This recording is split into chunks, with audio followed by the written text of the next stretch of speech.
based on like deals I've done in the past, like to get acquired, I always took the safer route. I didn't bet on myself. I bet on let me take the more stable option. Okay, and I think in this case, I was like, I think it's like learning like, okay, I think I know what I'm capable of. I think I know how much work I'm going to bring to the table and I think I can make that happen for myself. So let me bet on me this time. Yeah. And only do one. I get that. And then say, I think this is going to blow it out of the water. And I want the opportunity in the future to be able to go back and have the leverage of like, I didn't already sell the second one. You know, they say women shouldn't be bossy. We're out here reclaiming that word. What's so wrong with being the boss? I'm Tara Reid, the CEO of a multi-million-dollar ed tech business. And I'm Katie Tussan, better known as Money with Katie on the internet. At our core, we're driven by a shared ambition to build our own mini empires. Welcome to Bossy. Okay, I'm really excited about this conversation. Let me guess why. We're talking about deals, doing deals. You love a deal. I love a good deal. Okay, I need to borrow some of your enthusiasm about this. Yeah, this is why I gives love me major imposter syndrome. doing deals. This is why I love playing Monopoly. Bro. All the time. The Monopoly obsession, I don't get it. I'm obsessed. I play, like, you know, like you look at the screen time on your iPhone and it tells you how much time you spend on different devices. Like, Yes. I think I spend a lot of time. I sent you a screenshot of this. Do you remember what it was? Oh, yeah. It was like 9 hours a week. 9 hours a week. That's about right. That is, Like when I'm that's done over working, an hour a day. Is that just how So? you decompress?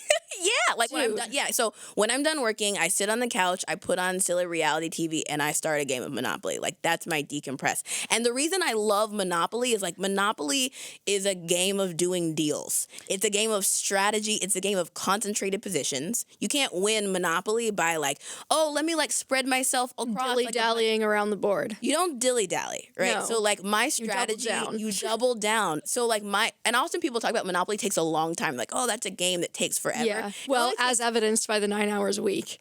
Well, I'm getting multiple games in. Fair because criticism. the game goes fast if you have you've got some risk tolerance. If everybody has low risk tolerance, the game takes forever because no one wants to make a big move. So, like, my strategy with Monopoly is, like, we go a couple rounds and I sort of just, like, lay cool, see how things land. And then I pick a color property I'm going to go after and I just like go in. Whatever deal I got to do, even if it's a seemingly unreasonable deal, I'll pay you 3x for that property because I want to get to position fast. I won't pay like way too much for the property, but like I'll pay you more. 3x though. 3x is fine. Usually 2.5. I was going to say 3's a little aggressive. 3's aggressive, but like if people aren't budging, I'm going to get in there provided that I still got enough cash reserves. And this is funny because it like mirrors my business strategy, I think. I was just going to say, man, maybe this is why I'm not comfortable with this because my decompression is just like scrolling Reddit. So I think I need to be more strategic about my downtime.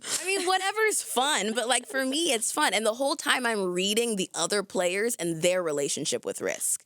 So I can tell like, oh, you're not willing to go to zero. Read me. What's my relationship with risk?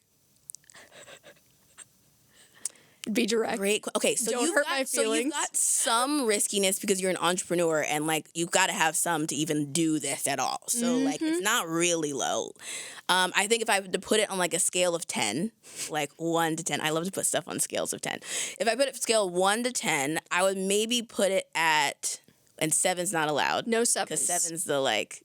I have a number in my head of what I think I am. I maybe like a 5 or a 6. That's what I was gonna say. Yeah, which one? Yeah, 5 or 6? I was gonna say like a 6 because I think I'm a little comfortable with it, but I think there are areas of business where I feel super out of my depth. Yeah, and I think doing deals. I always feel like Donald Trump when I say like I feel like I have to do like a Long Island accent, like doing deals. Oh, interesting, because you feel like that means that doing deals maybe feels like a sleazy thing to you. Does that imply that? There's something. It just feels so apprentice-y. Like I feel like I need to be in like a gilded like Trump tower. But so this is what I wanted to ask you about though. Can you give me some like examples? Like I think when I'm hearing this, what I'm struggling with is picturing what this would look like for me. But I think in order to get there, I need to know like when I think of doing deals, I'm thinking like, okay, you're not just running a company, you're not just running a business, you're like building an empire. You're like, you know what I mean? It's like sprawling. That's kind of the sense I get. Yes. When I think about that, I often think about like Walt Disney. Have you seen that Walt Disney drawing? Yeah. He did really early on, where it has like all of the different like parts of the organization. There's like TV and production, there's merchandise, there's like all these different things, licensing to all kinds of things. And there's a line between each of the different parts of the org chart. And it talks about like what the relationship is between each of the segments. Like I love businesses that are creating these, like to your point, empires and structures. These like whole ecosystems that kind of like boost one another. Yeah. There's a little bit of a flywheel. I feel like I'm hitting you with a lot of jargon right now. We're in the full flywheel. MBA. Synergy. Synergy's business words. Run it up the chain. Yeah, exactly. So Run it up the chain. There's a really funny, it's like a BuzzFeed video, and they make a rap song out of like all the corporate lingo. Circle back. I want to circle back, exactly. Touch but they're like base. beatboxing, touch base. Have you seen that? No, but I just hear these words all day long, so I feel like I could write this rap myself now. We're gonna table that, like all of those. Oh things. yeah. For a second, I was like, oh, okay, we can table it. What are we? You're like, yeah, I know those words. Yeah, they're like all things like you don't say in real life, but you say it at work, and it like doesn't even make any sense. Yeah, maybe that should be our new thing is to bring. Yeah, send it to me. We should bring back the corporate jargon in personal relationships. No, we should not. Or do the opposite, where we just start speaking very directly to one another. Or companies, people should just say the real thing, say like it what it actually means. No one knows what that acronym is, bruh. Well, help me with help me with the empire thing. Yes. What's an example? Okay, well, I think my favorite empire, I was talking about Disney. That's not my favorite. Yeah. My favorite is LVMH, Louis Vuitton, Moet, Hennessy. Well, I like Louis Vuitton. Which is already Tell me more. Giving you empire conglomerate vibes just in the name. Yeah, it's a little, it's almost a little confusing. Yeah. To me, where I'm like, wait a second, Hennessy, what? Like, yeah, because the brand is not the individual brand. So LVMH is like this holding company that owns like Sephora, Dior, Louis Vuitton, Givenchy, Fendi, like a bunch of Tiffany and Company, like a bunch of brands they own, a bunch of alcohol brands too. Like everything that's like luxury, they got it. And so this guy, Bernard Arnault, started it. And he kind of like started his journey. He was working in his family construction business. The family like kind of already there was some money to start with. Okay. So, like, this is not, like, rags to riches kind of story. However, the amount of, like, doubling of growth, not doubling, way more than doubling of growth, like, you still have to give him credit for. So I feel you. Okay. Yeah. So there was a market crash. He was living in, like, he's from France. Can you give me, like, a time period? Like, what am I picturing? I think this is, like, 80s. Okay. Mid-80s. That would make sense. Market crash. Market crash. Yeah. There's a bunch of distressed companies, and he buys this, like, bankrupt textile company. And the French government had this program where you could buy a distressed business for like 1 franc, like $1. Oh. Yes. Because they're just trying to like stimulate economic They're trying to stimulate activity. the economy, but you got to take on the debt of the business. Oh, big catch. Big catch. You got to take on the debt. But like... you might have, like, there's a lot of scenarios where, like, the assets are worth more than the debt. Right.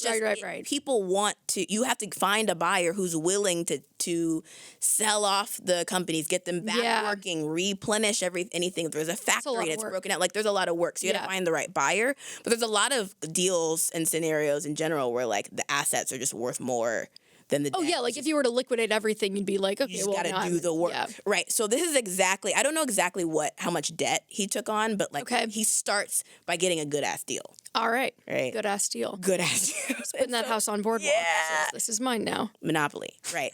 So of the textile company, there are a couple different companies inside that are owned by this, and Christian Dior is one. Oh. Christian Dior is one, and like at a department store too. So he sells off all of the other assets. He keeps those two, Christian Dior and the department store. I wonder why those were the two he kept. Like, I wonder when what he was thinking. Yeah. Like, I think that'd be where I would get stuck. It's like, all right, what's valuable? I mean, I wonder if that's just gut instinct. Would you make your decision based on like what goes together vibes, or what? Straight vibes. Not a P&L. I feel like you would make it, you were like, show me the numbers. No. It would be I want to see a spreadsheet. Yeah, I wonder if like show me that Excel 87. Like, I need to see that. I wonder if he sold off like the best assets or kept right. The best like that's assets. what I'm saying is I feel like there's probably I'm sure there was a strategy there. It obviously worked, but I wonder what the underlying thought process was. Like, I need to get some cash quickly, so I'm going to keep the shittiest stuff, or like these things show the most promise. Probably would have kept the things that show the most promise, assuming that I can actually then create, even if I'm cash flow negative for longer, these things have the most growth potential. But that's high risk tolerance. So I'm like an 8, really. You might have just graduated to an 8. Hey. Okay, so he keeps the 2. He keeps the 2. Like 4 years later, he takes $15 million. I know that sounds like a lot, but it's like the company's now worth like $400 billion. So like with a B? Yeah. So $400 billion. This is why I was like, you still have to give him credit for like the increase. Oh my God. The increase. So, and I always hate, by the way, when people say like what the company's worth, because like, how did you value it? I just feel like it doesn't. Yeah, and like tech multiples are like 300 times. Yeah, and also like even when people talk about celebrities and like this person's worth this and has this net worth. And I want to see what's in the Chase checking account. I'm skeptical. I want to see what you actually have liquid No, because like access. cash is not like net worth, but yes, right. Like, but as a personal finance person, I'm like, is that person? Are they worth like the layperson hears? Oh, you're worth $100 billion. It's like that's not not accessible money. So just to translate that, so let me translate that because I want to hear revenue usually then if it's a business revenue, which is I think the equivalent for a person of like bank account. Yeah, right? yeah. So from a revenue perspective, like that gives me better idea than what a company's worth. Yeah. So now if we look fast forward, LVMH, I was saying it's currently worth maybe like $400 billion, but they still do $53 billion a year. Right, that gives you a sense. Like it's not like a small company. Right, $53 billion. So he takes $15 million. Turns it into $53 billion per year. Right, okay. So what he does is he takes some of this money from the companies that are running and he buys a stake in Louis Vuitton, Moet, Hennessy. They had been like trying to do some deals together, those companies, Louis Vuitton, Moet, Hennessy already. They already existed. And he kind of does this like aggressive deal to buy his way in. And it kind of like, it's borderline hostile takeover, to be honest. Which like I'm into. I'm into it. You're into the hostile, the PE style. It's fascinating to hear about, right? Oh. So there's actually a really good episode. It's a podcast called Acquired. They like go into depth of this. Essentially, like if you fast forward, he's bought like 70 companies. Oh my God. And there's this whole conglomerate of like all these businesses. And I think that's my favorite empire. Do you have a favorite empire? Yeah, but I'm about to reveal my basic bitch taste. What's the empire? I feel like it's almost, I don't want to say borderline cancelable because it's not cancelable, but I love the Kardashians and I feel like bitch, me too. Kardashians are great. I feel like I shouldn't. Like I have mixed feelings about it because I think that there are some they're great business people. Yes, I think that's the distinction. It's like I think that there are some things that the Kardashians, the way that they've impacted culture, I don't know that I'm fully on board with. But I think from a business standpoint, there's like a genius. Like I don't think people give Kris Jenner enough credit. I think this whole like she's out here doing deals. The momager joke. Listen, Kris Jenner. She was married to a very prominent LA attorney. Obviously, everyone and their mother knows the story. But she was like a housewife. She didn't have any access to the money. Like she's talked about how she had no control, no autonomy. She basically got like an allowance, right? She sold the reality show to Ryan Seacrest in like 3 days. Interesting. At 51 years old.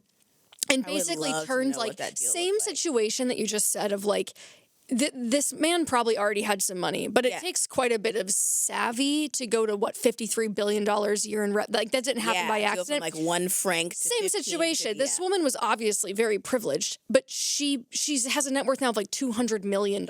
Like I think she's a shark, honestly. Yeah. And I think that we could all learn a lot from the way that she structures absolutely these deals. However, I mean, like, I think there are, like, I would look at someone like that and go, like, is there some strange, like, I don't know what's going on behind the scenes. I'm sure there's some weird ethical things with the family. Maybe some of it is a little bit sketchy, but just from a sheer business perspective, I think the Kardashians we will be studying them for decades to come. 100%. I don't even know that they get enough credit for the like whole portfolio of brands. I don't think they do. Okay, what are the brands that you know that they have? So I know, let's start at the bottom. So Kylie has like Kylie Cosmetics, which I think was like, I think they're actually buying back the stake that Coty bought in them. Like they sold it. Cody. Coty is like the makeup brand that paid like $51 million for something. And I think Kylie is actually like, buying give that it back. There's like Kylie Skin, Kylie Baby, even like there's multiple. Did you see that episode on the Kardashians? I also watch the Kardashians religiously. Like, I tune in. I've watched them every year. Like I started watching that show in middle school. I think they're wonderful. So did you see that episode where Kylie is like doing her first launch on the website, and they think that the website, like everything crashed right when they launched, but really like it just sold out that quickly in that second. That's the thing. It's a cult of personality, and I don't think people understand how hard that is to do, because there's not even think of a comp. You can't. Who is comparable, right? I mean, like, I think there are some. Okay, I'll say this. There are comps that are not as like I would put like a Taylor Swift, a Beyonce. Like there are other people that have that star power, but they had talent. That's the thing. Like who has built this much of a following based on personality alone? Now I'm gonna defend the Kardashians though, because like I think they got talent. They got a lot of talent. They're out here doing deals and create like. But taking what they have? Everyone else that has this much star power was a singer or an actress or a like they were the original influencers that used. I think their rise kind of coincided with social media. Yes, but I don't think there's anyone else that has the fame, the command of media. But the whole their criticism is actually their biggest selling point, which is they're famous for being famous. No one else is famous for being famous. Which is a talent in and of itself. That is the talent. Pioneer a field of being famous for being famous. So yeah, I'm with that. But question. Yeah. Did you see Kris Kardashian's masterclass? Kris Jenner. Oops, sorry. Put some respect on that name, Tara. My bad. Kris Jenner. Kris Jenner's masterclass. Yeah, regrettably. I paid money for it. I know, I was really disappointed. Oh, you paid money for it? I watched it on the plane. The masterclass. They got it on the Delta licensing deal.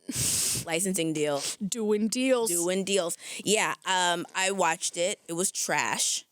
She said absolutely nothing. She said nothing. I know. I really wanted her to. I wanted the inside scoop on, particularly like, I think that there's a certain point beyond which, okay, well now it's not impressive anymore for Kim Kardashian to get an impressive business deal because she's Kim Kardashian. I want to hear, how did you make her into Kim Kardashian in 2010? What was the strategy with Kylie on Instagram 2013? Was that an accident? Handle the Pepsi contract and Pepsi deal? Like, what was the back and forth? How did you handle when it went wrong? Of like, how these things are happening behind the scenes. And I guess like personal brand, that's a little squishy. Like I guess that, but yeah, I was hoping for some harder hitting. Yeah, she was generally information. Like, you gotta love your family and stick tight. And you gotta build a brand around things you love. Like, you don't have to watch the masterclass now. Like, that was the whole thing. That was the masterclass. You just gave it to him. Done. I want to know, like, how do you find leaders for your portfolio of companies? How do you like operators? What's the amount how do you find an operator? Of integration that, like, how much creative time are you spending with them, or are you just like, you do what you want and fly? Like, I think, like, for example, like, Kim presents to be pretty involved with Skims. She's like, I'm testing new fabrics and materials, but like, how much is that just like, I just looked at it real quick, or like, how, like, I'm curious about that. You know what? Someone who is trying to figure out, like, how much do I delegate? How much do I stay creatively involved? Like, I want to know that. You know what's really funny too is it took me a second to pick up on this, but I did watch the Hulu reboot, The Kardashians, and of course it's on right now. It occurred to me probably like toward the end of the first season, like, wait a second, this entire show is an ad. Every single episode is about their portfolio. And it's so good. The wedding episode. It's all an ad. But all of reality TV is an ad. Like, for example, when you watch Real Housewives, first of all, very few are housewives. Everybody's got a business. Everybody's there to promote the business. And I love it. That's new. That is not how reality television used to be. But that's what I think is so genius about the Kardashians is they sunsetted Keeping Up, and then they came back with Hulu, and they had all the leverage. They negotiated the hell out of all the leverage, and they said, this is going to be a way for us to sell Skims, to sell Good American. Yep. They turned, and that's it. You take it. It's like the Barbie model too. It's like the IP that sells the thing, but it's in a way, Wait, what's it's the Barbie bigger model? than that. How now Mattel is trying to get into intellectual property. They're trying to kind of transcend the like retail goods space, and they're trying to really like branch out. I don't know. Maybe it's Interesting. a I didn't Disney know thing. that. Yeah. Yeah. But okay, so what's the tangible takeaway? Like when I'm looking at someone like Bernard Arnault and the LVMH model, like if I'm saying, okay, well, I have this business now and I want to dabble in, maybe I don't want to like full on bring something in. I want to do a deal, but I want to do it like, what's the like baby step deal? Stop saying it like that. I can't help it. There's something so cheesy about it that I can't get To me, past. it's more like do a deal. Like we're gonna like do that. You're like we're gritting do your that thing. teeth. Yeah. Do that deal. Do that deal. Okay. That's more of What's like the the baby energy step, of it. though? Okay. So I think that one of the things I think is interesting about Bernard Arnault's LVMH moves is that he has like a community-based thesis, a customer-based thesis. It's not like all of the businesses are the same, right? There's makeup, there's clothes, there's alcohol, though, there's watches. It's luxury. And people who love luxury. Community-based, yeah. People who love luxury. Like, this is my demo, and I'm going to Bougie sell people. them this whole circle of things. I'm going to lock in on the bougie market, and like it's more about the community. So I do think like there's two different ways that like us as small business owners and building mini empires, like we can take those learnings and actually implement it. There's probably like a basic mode and an advanced mode, or maybe intermediate mode, advanced mode. Yeah. Hard mode. Okay. Intermediate mode, hard mode. So I think intermediate mode is like just partnerships. Right. So going to other people who have, if you have a business, going to other entrepreneurs who have similar audiences. Maybe they have different products, but similar audiences. Let's say you guys all have dog products, like products for pet owners, right? That's the So you're not audience in the competing, but you're just selling to the same You're group not of people. competing. Like you've got the like travel case for when you like take your pet on like a trip, and you have pet food. And so maybe on the confirmation page of your like Shopify store, you actually have like, maybe you do a cross promotion, like, hey, we have this other partner company, and you guys work together to give each other like a referral fee or something like that, sort of like an affiliate partnership. That is still doing a deal around the community. You guys get share of revenue. You help each other sort of build and grow businesses. That takes like a conversation. Yeah, that seems pretty low stakes. Conversation and like some way to track like, oh, this came from you.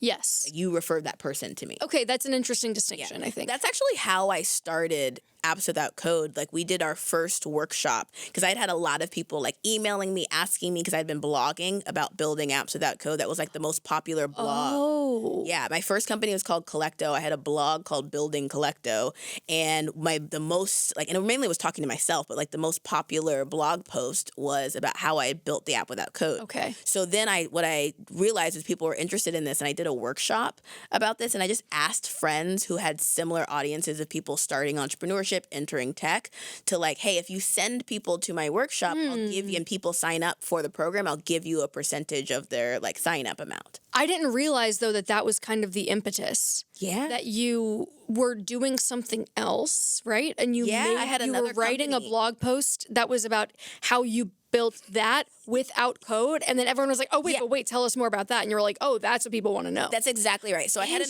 art startup called Collecto. I had done this program where I was flying to New York, and there was like a side project accelerator. So my side project of the art startup, I built this algorithm that matches people to artwork based on their taste. Okay. So it like pulls art from the internet and then matches you to like painting, photography, etc. And so I had started that as a side project.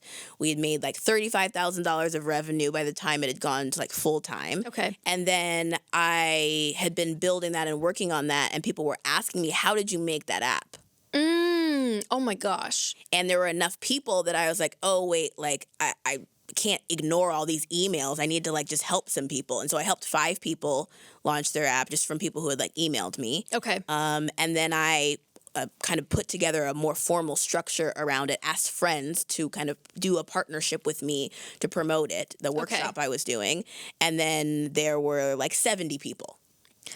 Oh my God. And I thought, Okay, like, oh my that's gosh, so this is a interesting thing. that was the But the growth start. came from doing the These partnership deal. partnerships, And it okay. did take some effort to like call people, explain to them what I was doing. Like we had to sort of talk about different ways to do the partnership. But like that was what happened. Okay, well, I didn't really realize that was like I don't know. In my mind, that was not in the same vein as this kind of, bringing other businesses into the fold or buying other businesses. You're saying partner. It didn't feel like partnerships were No, not at all. enough. So I guess Because I've think kind you of have been that doing voice. that. Yeah. Because you have the voice on it that like maybe like deals partnerships are Long deals. Island accent. Yeah, because partnerships are deals.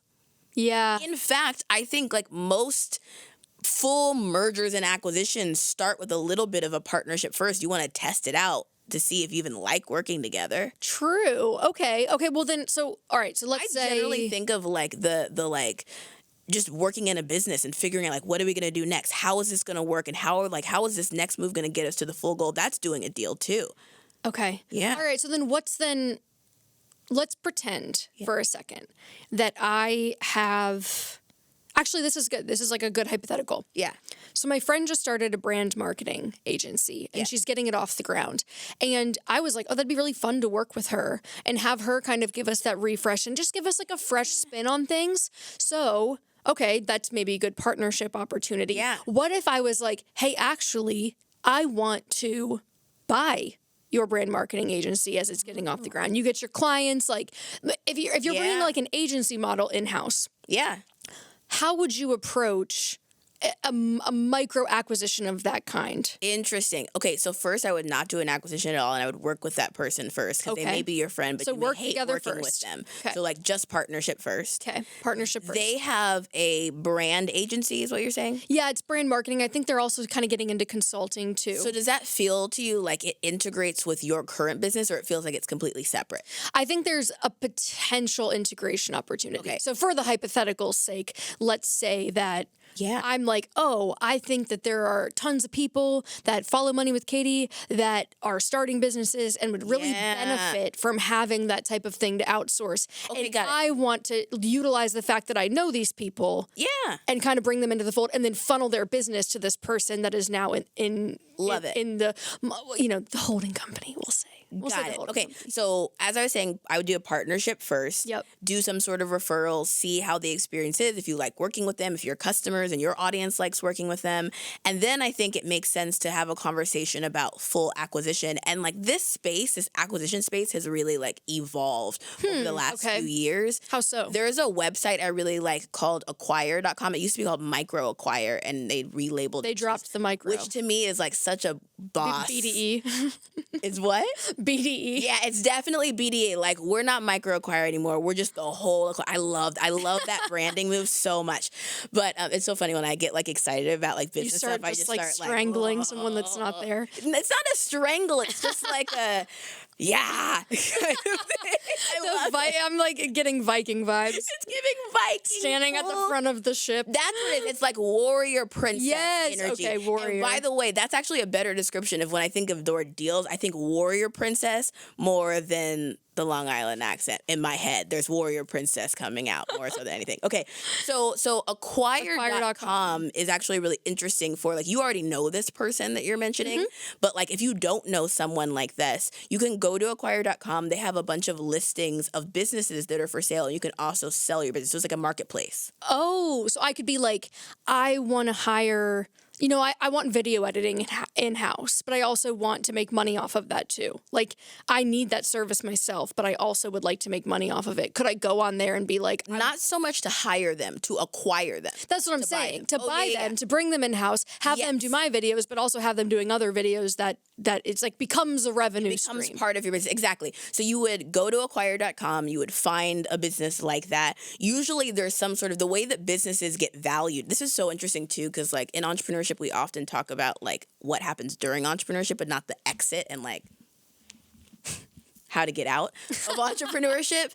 And like usually there's two different ways that companies get acquired and valued. Okay. So usually it's either like a cash buyer, someone like kind of thinking about like the financial buyer, thinking about the financials of the business, or a strategic buyer. So like a strategic buyer is thinking about like, I don't really care how much money the business is making. Like that's not why I'm acquiring it. Yeah. You could acquire a business just because it takes you to the future of where you want to go. So like if you found a business that was doing like cool AI products for financial education, you may not care. You're not like, your goal is not necessarily that you're going to like make a bunch of money from that. It's like that's going to take you to the future vision if that were because they already, are you saying that because they already have kind of the knowledge or the skill set or the vision that you're trying to more bring than in? it's like aligned to your vision. And usually like big businesses do this, right? So like when Facebook acquires Instagram, I'm pretty sure that the conversation was not necessarily about the financials of Instagram. It was like, this is where we're trying to go from a direction perspective. We have a gap in what we're doing. So it's we like don't a know shortcut. how to do this. It's a shortcut. Okay. Yeah. So usually strategic acquisitions, this is sort of different than what you'll see on micro acquire. Usually strategic acquisitions, it's just kind of like what feels good is the price. Like you determine the price, not so much on math. Did you watch Succession? Of course. Okay. Giving Gojo. And going to Norway to negotiate with Lucas. What's the scene that you're referring to? Just when they're like arguing about the price in the gondola and they're like writing it on the piece of paper and they're like, I think this is the share price. And then they're just like, I don't even remember the specific numbers. But yeah, I mean, that was effectively how it felt. It was like, this is the number. And then they got that number and they're like, actually, this is the number. There's a world where it's kind of, this is the number. I think in a more small business space, people are acquiring businesses. You can get acquired. You can acquire businesses, and it's more of like around a multiple. So a multiple is like explain the multiple. It's a number that you take usually either the top line revenue or the bottom line revenue, how much you're bringing in or how much profit, and you multiply it by a number. Usually like service businesses have like a lower multiple, like a 1 or 2x multiple. Oh. All the way to software businesses can have like 10x businesses. That's why people like software businesses. They have huge multiples. Oh. So that's essentially what I'm saying. Like in terms of the learnings from LVMH, from the Kardashians, there's like a couple different ways you can do your own deals in a small business. There's kind of like simple mode, which is like partnerships, which is super doable. Maybe it's intermediate mode because you still got to do the work. Yeah. And then there's advanced mode, which is like, I'm going to go acquire business and fold it in. And there's sites like acquire.com where you can do that now. Okay, I got you. And does Acquire, can I ask one more question though? Yeah. Does acquire.com, like, does it walk you through the actual financials of the transaction? Yeah. 'Cause I think that's also where I would get stuck. Yeah, so they have loaded up. Either like people can sync their Stripe account, like the business Stripe account is synced so you can see that, or people load up P&Ls. They load up all the financials of the business so you can like, sometimes they're private, so you like sign an NDA is on their platform. You then can see all the information of the business and then have a conversation with the founder. You definitely like want to have conversations with them afterwards, but like all the financial information is on there, or you load it up. Okay, so then you can, it's like buying anything else. Like you can make an offer and say, I'd like to buy your business for this price. Exactly. Okay. That's exactly right. Fair. So I know you're sort of like joking about deals, but like you've done some impressive deals. Particularly, I know you're working on a book, and I personally am really interested in hearing how you've done that because I've never written a book, and I'm interested in the process. Yeah. You have a book deal. Yes, I do. Book deal. Single book deal. It was almost two, but it's a then deal. I said I want to do one book deal. You almost did a double book deal? deals. Wait, so you can sign on to Double do deal. two books? How does this work? Yes. Okay. So here's kind of what happened. I first and foremost consider myself like a writer. Yeah. And so everything I do is an extension of that in my mind and how I kind of conceptualize I saw that on your Instagram. You know how you can put, like, you can categorize yourself? Yeah. You have writer. Yeah. Which I thought was fascinating. That is just how I got started. That's where I am the happiest. Yeah. If I could just write all day, that's what I would want to do. Okay, got it. So everything else is kind of secondary to that. But so I always knew I wanted to write one. I wanted to have a book. I wanted to have something in print and not just a digital footprint. Or even when I think about the podcast that I put on, it starts as a very in-depth written script. So what happened was I had been getting some outreach from agents and publishers for a few months because I think what people don't understand is that as soon as you have a blog that has even a little bit of success and you have some writing out there and you have a little bit of an audience, they're always kind of looking for people that can write that already have a built-in audience. Because Do you think they found you from your blog or from social? I know how they found me because the agent that I ended up working with told me, and I know how the publisher found me too. The agent had subscribed to someone else's newsletter who would plug my work, and so she started reading my work and was like, "This is good. Like, she should write a book." Did they plug it because you had a partnership, or they just organic? Yeah. Like, I liked this piece. Yeah. So I think that was how the agent found me. I think the publisher, the editor found me on Instagram, but then went and listened to the show and read the blog and was like, So they both independently, not knowing one another, came to me. And there was a couple other Do they know each other? No. Okay, so they do now. Just so I understand all the players in the deal. There are a couple. So there's publishers. There's really two. There's your literary agent who represents you and negotiates kind of on your behalf. Yes. And then there's the publisher. And the publisher does what?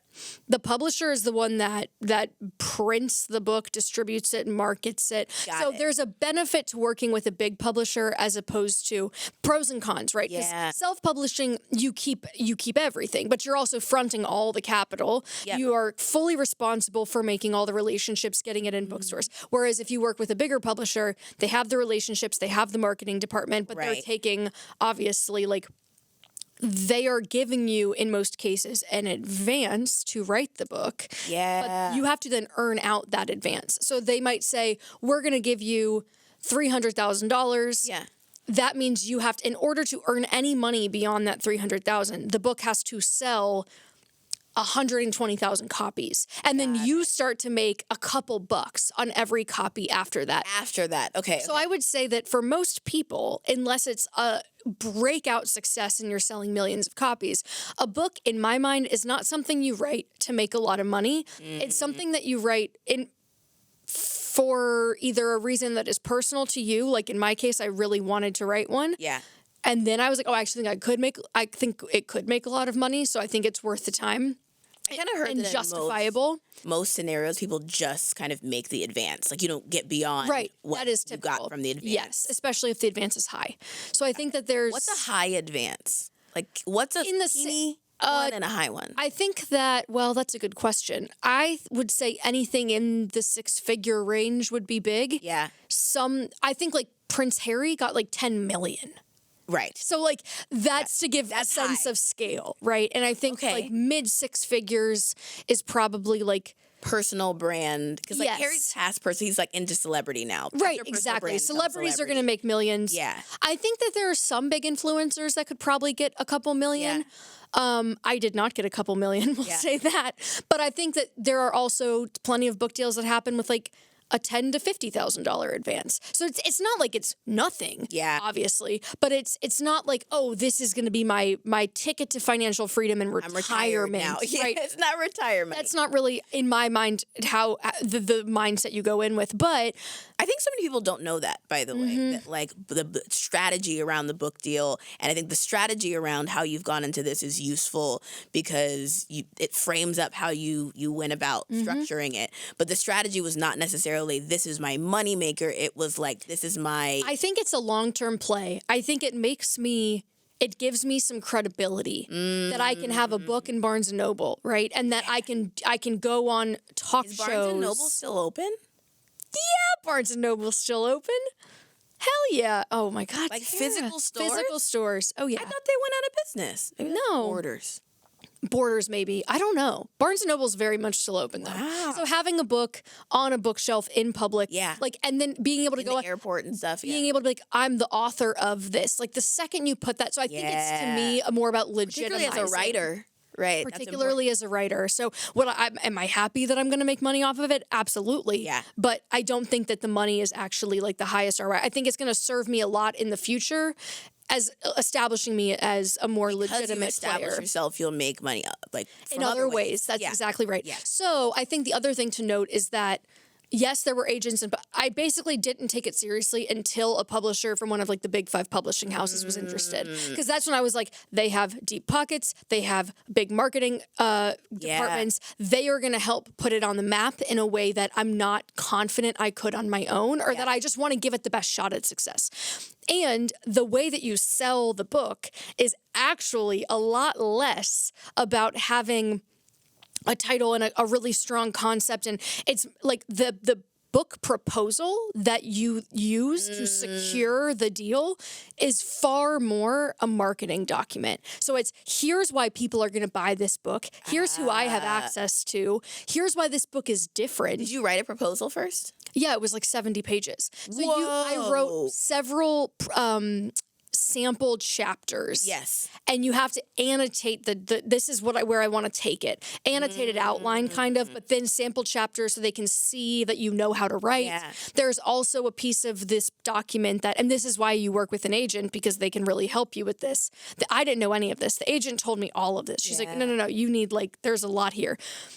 You also have a section where you talk about who you know. So it's like, I have this journalist connection at New York Magazine. I have, these 7 podcasters that all get this many downloads. They have all already agreed to have me on to talk about it. Podcasts are a great way to sell a book. You talk about... this is slightly the annoying thing to me about the publishing business, though. Oh, yeah. Like, you have to say, here's all the ways that, like, I'm going to be the heavy hitter marketer so that they can do the marketing, right? But that's really a lot of you a have lot of to 100%. Yeah, but you have to make it.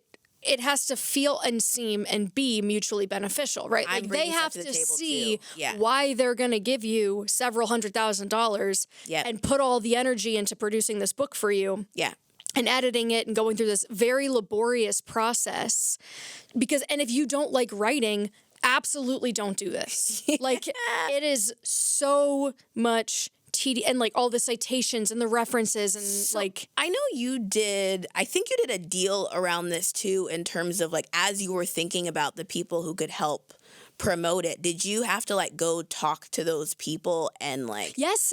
Absolutely. Like, will you promote it before I put this in the proposal? I reached out to a lot of the people that I know in this space. Yeah. So I reached out to people like Chelsea Fagan, who owns The Financial Diet and it has published several books. I reached out to the guys that run Choose FI and Mad Fientist and all these people that run other big personal finance brands and said, hey, would you be willing, and like blurbing the book, that's another thing where you like, you turn a book over and there's like people have written reviews on the back cover and this is great because X. Like, you need to tell the publisher, I already know this person that has 100,000 subscribers and they've already agreed to blurb the book and put their name on the back cover. And so there's a lot of this kind of like hobnobbing and asking for favors and then trying to get on podcasts. Have to say like, yes, when it comes out, I'll do it, but they're not like committing to a thing. Yeah, no, it's not like they're signing anything. It's just, you just have to basically be able to be to the publisher. Like, I talked to them and they like verbally told me they would. We'll do the partnership when it's time. Yes, it's about like demonstrating that you have those connections and that you have people that will go to bat for you.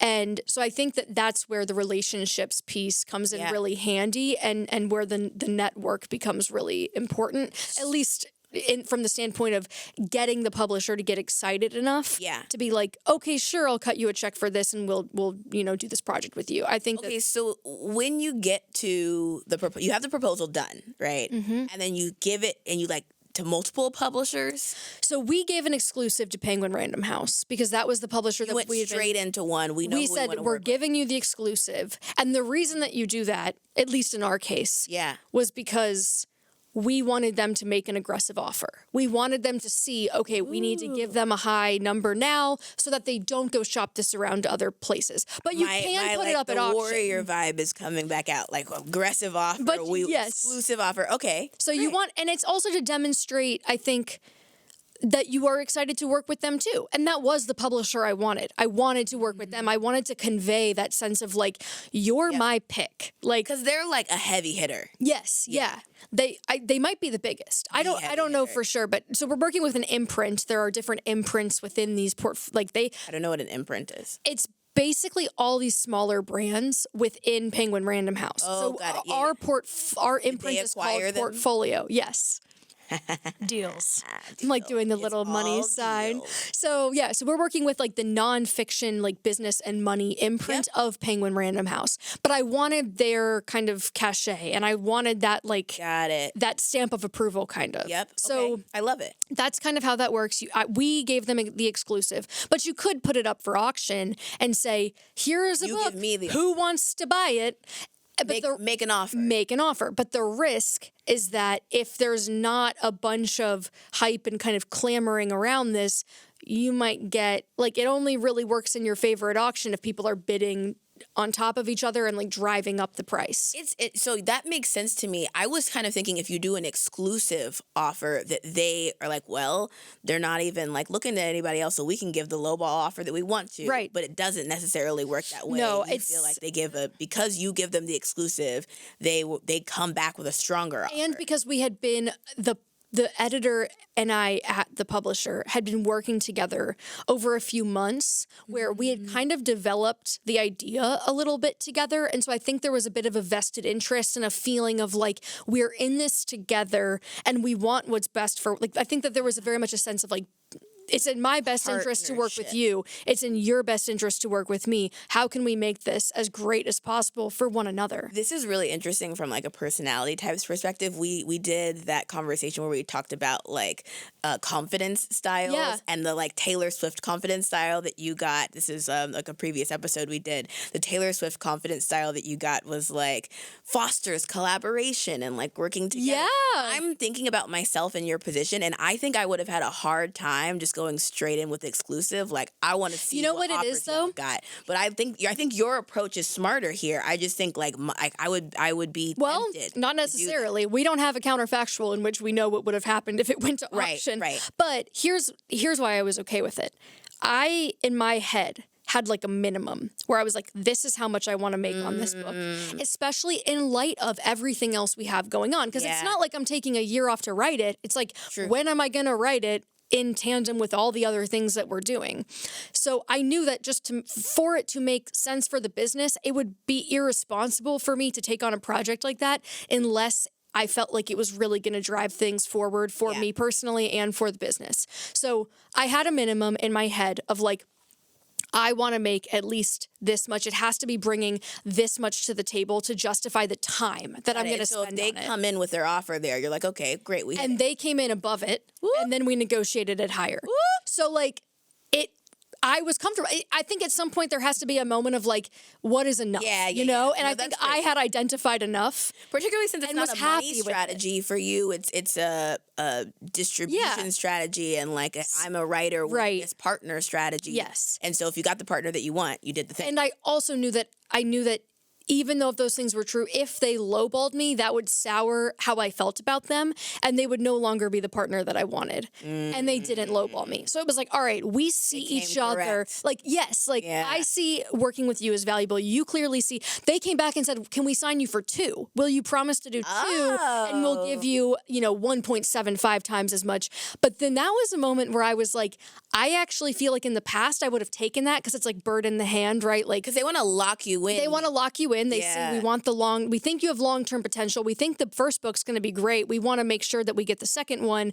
But I was like, though, because if the first book does really well, you can come back and say I want twice as much. With a different deal. And I think that in the past, based on like deals I've done in the past, like to get acquired, I always took the safer route. I didn't bet on myself. I bet on let me take the more stable option. Okay, and I think in this case, I was like, I think it's like learning like, okay, I think I know what I'm capable of. I think I know how much work I'm going to bring to the table and I think I can make that happen for myself. So let me bet on me this time. Yeah. And only do one. I get that. And then say, I think this is going to blow it out of the water. And I want the opportunity in the future to be able to go back and have the leverage of like, I didn't already sell the second one. Like, would you say that the book deal is one of your favorite deals that you've done of all time? Yeah. Yeah. Yeah. What's your favorite? Okay, I've got 2. Okay. You tell me which one you want to hear about. Okay. I think the income property that I have in Chicago when I bought that and how I strategically bought that. I feel like that was like one deal I'm really proud of. I also have acquired some businesses and some online businesses, apps and tech businesses. That also, I'm like that deal that I did. Okay, this is hard. Those are my top two. I think I'd want to hear about the income property, actually, because I think that right now real estate is something that it feels so unattainable. Yeah. And I would love to hear how you finagled that. I have, there's this program called NACA. NACA. What is that? Say the letters. NACA. I'm not sure exactly what it stands for. Acronym is. It's like maybe North America. I don't know. Some. But essentially, NACA is a nonprofit. They essentially went to the banks after like the 2008 like shenanigans that happened, and we're like, hey, you guys did wrong. You've effed up. You need to be part of some programs to like make this right for the nation. Yeah. And so what they do, this program is you can buy a house in partnership with them. It's no down payment, no closing costs, no PMI, which is like the private mortgage insurance extra amount that they charge you if you have a low down payment. Yes. So that's gone. They educate you through the whole process because it was my first time buying something. And so there are a lot of classes you have to take throughout, but I was like, I'll take the class because I don't know. Did it start as an income property or did it start as a place you lived? No. So the whole strategy, so when I went into this, my whole strategy was I'm going to do what they call like house hacking. I'm going to live in one and I'm going to get like a 3 or 4 unit, live in one, rent out the other. So like that was my whole plan.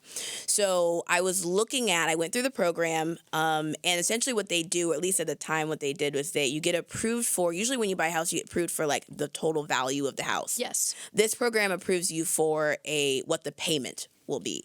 Oh. But the reason it's interesting to play this strategy here is like with an income property, they're looking at the amount you pay. So if the other units are paying an amount, if the mortgage is like $3,000 and the other units are bringing in so it's factoring in rental income? It factors in rental income. So your payment is only $1,000 of that, for example, in that math. So that means that like you can get more of a house in that structure. And this is specific to like properties that are duplexes, triplexes. No, that are like, so mainly people use it to buy a single family home. I think the interesting way to play it though is to do the multifamily because actually it increases your budget for the property that you can do because if like you know what I'm saying, like the monthly payment, you have more that you can fit into the monthly payment. So interesting that it factors in rental income. I've never heard of that. Yeah, they do factor in because they really are trying to get people in like good positions. Like they're really conscious about this as a nonprofit. So they factor in 70% of the rental income. So I had like my spreadsheet of like doing the math just in case, right? Like it's an income property. Like people might not pay that rent. They'd be late on rent. Right, month. exactly. So that's why they do 70% to like keep you safe. So essentially when I bought this property, I came out of pocket. I paid $3,000 for my earnest money. The property, I bought it for $660K. Right. And you paid $3,000 out of pocket? I paid $3,000 for my earnest deposit, like I'm serious. And I got most of that back at closing. I also had to pay for the inspection separately, but that was like $100, $150, something like that, if I recall. So I got most of the money back from my earnest deposit afterwards. There's also a really interesting structure in it where you can negotiate down the interest rate of the property. What year was this? So this program still exists. It still exists? Yes. So they take the current interest rate of like, whatever the current interest rate federal funds rate. The federal funds rate, right? And I actually think theirs is a tiny bit, usually a tiny bit lower than that. They've sort of like negotiated something. But then you negotiate it lower? But then you can negotiate it down. So the way you can negotiate it down is you can buy it down. You can pay in this program. So you can pay it down. But the way to strategize this is I didn't come out of pocket to negotiate mine down. So the way you play this is why it's like one of my favorite deals I've done. Okay. Is I went to the seller and I said, you're selling it for, I don't know, like maybe $700K. Yeah. I don't want to pay $700K. I want to pay $660. Don't reduce the price. I'll pay you whatever the amount is, but just give me credits, essentially. Does that make sense? So people can give you credits at closing instead of lowering the price. It's the same to the seller. right? The seller pays the same amount. But I would think I guess where I'm thrown then is how that works with the seller is the one determining the price, but they're not providing the financing for it. So why would they care what the interest rate you're paying? Because they're getting No, they don't care at all what interest rate you're paying, and to them it's literally the same. So either they come down in price or they give you the credits at the closing. To them it's the same, but for me it's not the same. For me, I can use those credits to buy down in NACA's program. I can use those credits to buy down the interest rate. Interesting. Okay. Otherwise, if I wanted to do it otherwise, I would have to come out of pocket to buy down the interest rate. So I bought down the interest rate and took advantage of that just by negotiating it well and asking for instead of doing the price down, just give it to me in this way. Same thing for you, but really benefits me. I guess, how is it the same thing for them though? If they're giving you credits at closing, does that mean that they're covering your closing costs? No. So the credits at closing, so if let's say that the property was Who's giving you the credits? The seller is giving the credit. So the credits are like, I'm going to come down in price, essentially. So we agree their price was a little bit too high. We are going to come down in price. So they agree to that. And there's two ways that they can do that. They can do the credits at closing, and that's them coming down at price at closing, or they can just reduce the price of the actual property itself. Okay, interesting. I guess I don't Because usually when you buy a property, there's some negotiation. Maybe the listing price is not exactly what I guess I'm not familiar with the credits. Is the credits I wasn't either. specific to NACA? I don't think that's like a... So I think it might be. It might be. I'm not actually sure. What I do know, buying down the interest rate in that way is specific to NACA. Right. Okay. That's specific to that program. So essentially it was like me looking at the terms of this program and like, how do I make good use of it? And how did you apply to be in it?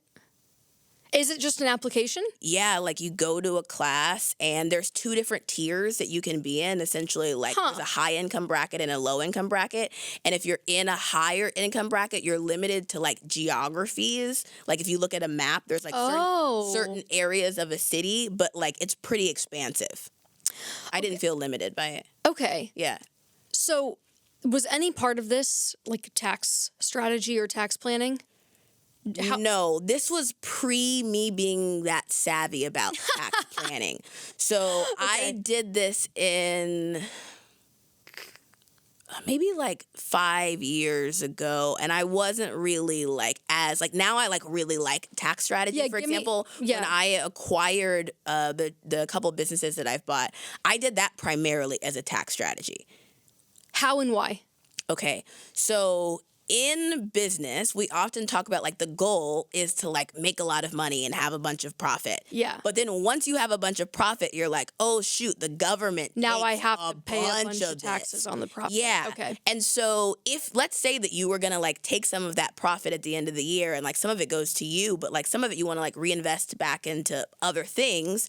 If you paid taxes on it first, you have less to reinvest back into some things. This is like the whole concept of like having like more business expenses. Like people talk about you should business expense that, right? Because then it goes out, it lowers your like taxable income. Lowers the amount that you're taxed on, right? Yeah. So what I did was before we got taxed at the end of the year, I went to Acquire, was then Microacquire, and I found some businesses that had products that my community at Apps Without Code needed. So like I have this community of folks who are building businesses, building tech-enabled businesses, but they also need websites, they also need copywriting, they also need all these other things.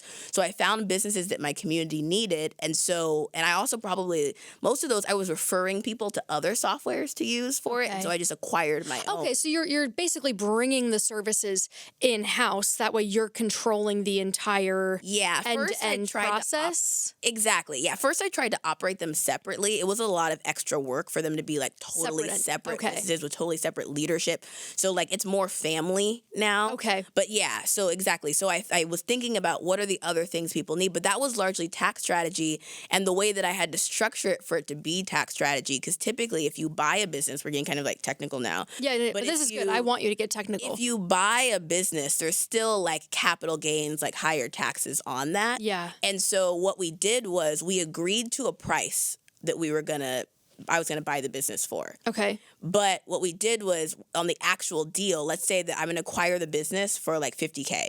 So what we did for the actual deal is for the assets themselves that I'm buying, That's $5K. So we have 2 separate contracts. Okay. They get signed all together, but like just one stack of paper. So it's no different to the person that's... It's no different to them, but it's different to me. Right.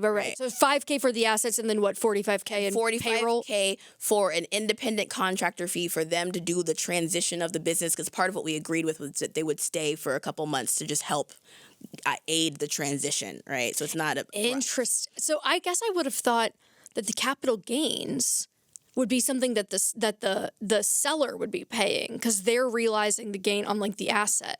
Yeah, I think if you're buying an asset, you're also... it's just that you can't... It's not an expense anymore is really what it is, right? So hiring a contractor, that is a regular business And expense. Did you work with an accountant to do this?